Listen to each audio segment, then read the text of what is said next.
Bonsoir, Jean Jouzel, je suis chercheur sur l'évolution du climat et je me suis beaucoup impliqué dans les rapports du GIEC, le groupe intergouvernemental d'experts sur l'évolution du climat. J'ai été auteur et puis membre du bureau de cette organisation qui s'intéresse vraiment à faire un diagnostic sur l'évolution du climat.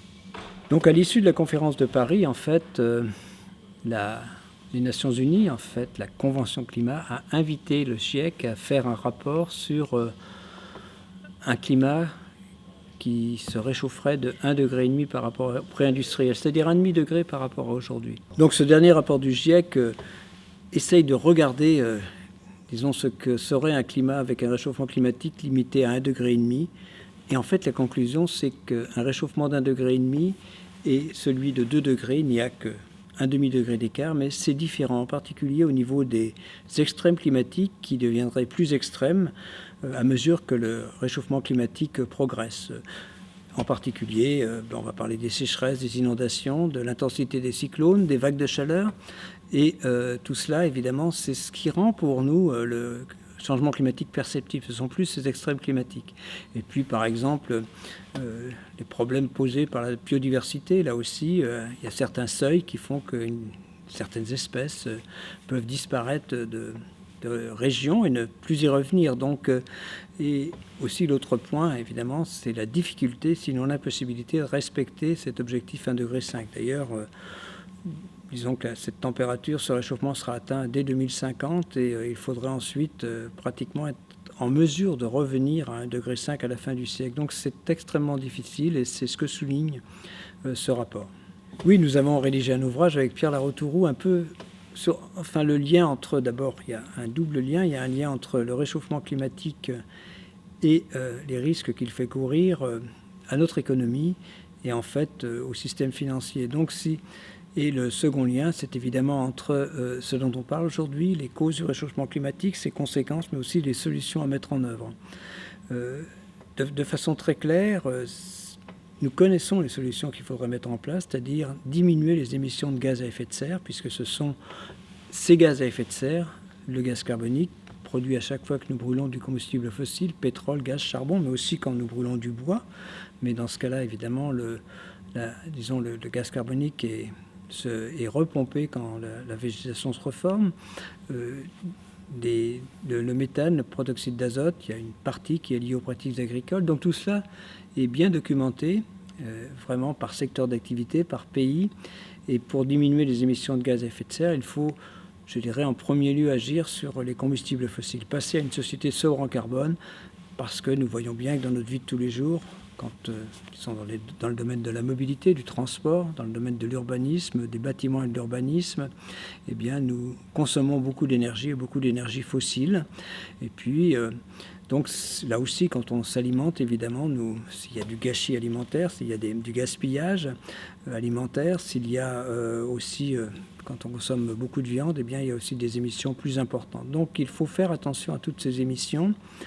Mais, par exemple, dans le domaine du transport et dans le domaine de l'urbanisme, de la construction en général, dans celui du développement des énergies renouvelables qui ont l'avantage de ne pas émettre de gaz à effet de serre, c'est le cas aussi du nucléaire, mais il y a évidemment un débat entre, disons, ces deux sources d'énergie. Au niveau planétaire, c'est clair que les énergies renouvelables sont appelées à se développer très rapidement et de façon importante. Tout cela, si on veut le mettre en œuvre, eh bien, ça demande beaucoup de soutien financier. Au niveau de l'Europe, par exemple, on parle de 1 000 milliards chaque année qu'il faudrait mettre pour assurer cette transition énergétique. Et c'est un peu au cœur de l'ouvrage comment ça nous semble possible.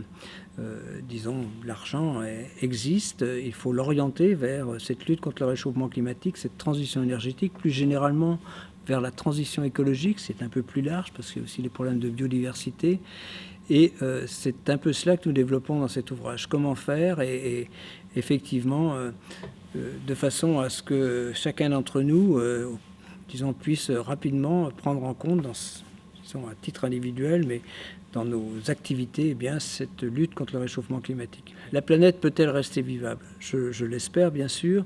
Je dis souvent que quand on regarde le réchauffement climatique, il y a beaucoup de conséquences. Je ne vais pas toutes les énumérer, mais c'est clair que quand on le regarde dans leur ensemble, le principal risque, le premier risque du réchauffement climatique, c'est d'accroître les inégalités. Et en gros, je pense que les couches riches de cette population, de la population mondiale, seront toujours trouvées sur cette planète les endroits où il fait bon vivre, en gros. Mais je crois que, disons, les couches les moins aisées auront des difficultés. En gros, le réchauffement climatique, ça fait diminuer les endroits où il fait bon vivre. Et voilà la difficulté. Donc, que la Terre devienne invivable, peut-être pas, mais elle sera de plus en plus difficile à vivre, en particulier pour les couches les moins aisées de la population, les pays les moins développés. C'est ça le problème. Pour éviter cela, eh bien, on sait ce qu'il faut faire. Il faudrait respecter l'objectif de l'accord de Paris. Cet accord stipule de tout faire de prendre des mesures pour que le réchauffement climatique soit bien en deçà n'excède jamais 2 degrés par rapport au pré-industriel. Alors ça, c'est du jargon. C'est en gros 1 degré par rapport à aujourd'hui, voire 1,5 degré, d'où ce rapport sur 1,5 degré que le GIEC vient de sortir. Mais quand on parle d'un tel objectif, même, donnons quelques chiffres pour un réchauffement climatique limité à 2 degrés. Eh bien, en gros, il faudrait laisser l'essentiel des combustibles fossiles qui sont facilement accessibles là où ils sont. On n'a plus le droit qu'à, en gros, un peu moins de 20 ans de consommation de combustibles fossiles au rythme actuel, si on veut rester en deçà de 2 degrés. Donc on s'y prend un peu trop tard, effectivement, ça reste possible, techniquement possible, mais il faut agir très rapidement. En fait, il faudrait que, et là, Antonio Guterres l'a rappelé, il y a, disons, le secrétaire général de l'ONU, il y a vraiment urgence. On n'a plus que 2 ans pour agir, en ce sens qu'il faudrait vraiment que le pic d'émissions de gaz à effet de serre soit derrière nous à partir de 2020. Que les émissions commencent à redescendre, qu'elles soient divisées par 3 entre 2020 et 2050 et qu'on ait neutralité carbone d'ici la fin du siècle. On voit bien la difficulté. Il aurait été beaucoup plus facile de prendre des mesures il y a une quinzaine d'années ou au moment du protocole de Kyoto.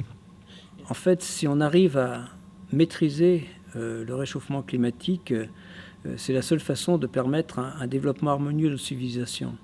Si on n'y arrive pas, eh bien, ce sont des risques de conflits, des risques de problèmes à échelle vraiment de la planète. Et effectivement, certains parlent d'effondrement, je n'irai pas jusque-là, mais un développement harmonieux de nos civilisations vraiment requiert une lutte efficace contre le réchauffement climatique.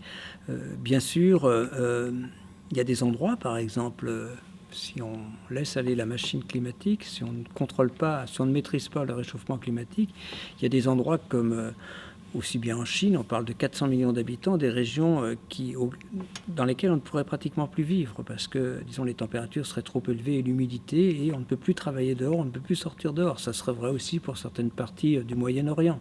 Donc on voit bien que, même si ce n'est pas l'effondrement total, c'est quand même un sacré coup de massue, alors peut-être pas à 30 ans, mais à la fin du siècle, et si on ne maîtrisait pas le réchauffement climatique. Évidemment, si on réussit à rester en deçà de 2 degrés, c'est quand même une assurance à la fois d'un développement relativement plus facile de nos civilisations et pour éviter les catastrophes que certains évoquent.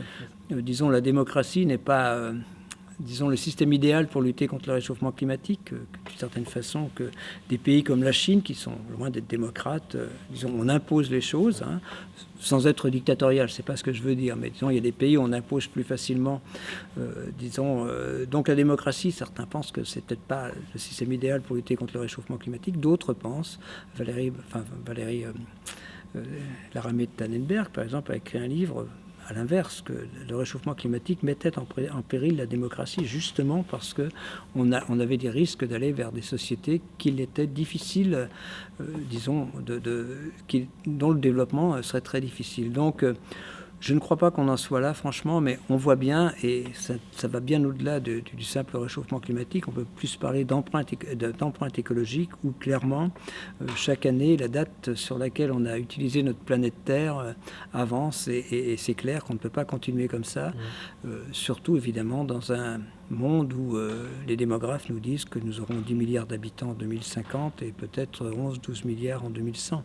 Donc on voit bien la difficulté, la compétition entre énergétique et alimentaire, et tout cela, effectivement, ça rendra difficile, je crois, même sans parler d'effondrement, simplement le développement de nos civilisations. J'espère quand même que ça se passera bien sûr. Moi, j'ai combien? 7 petits-enfants, donc quand même ils seront là.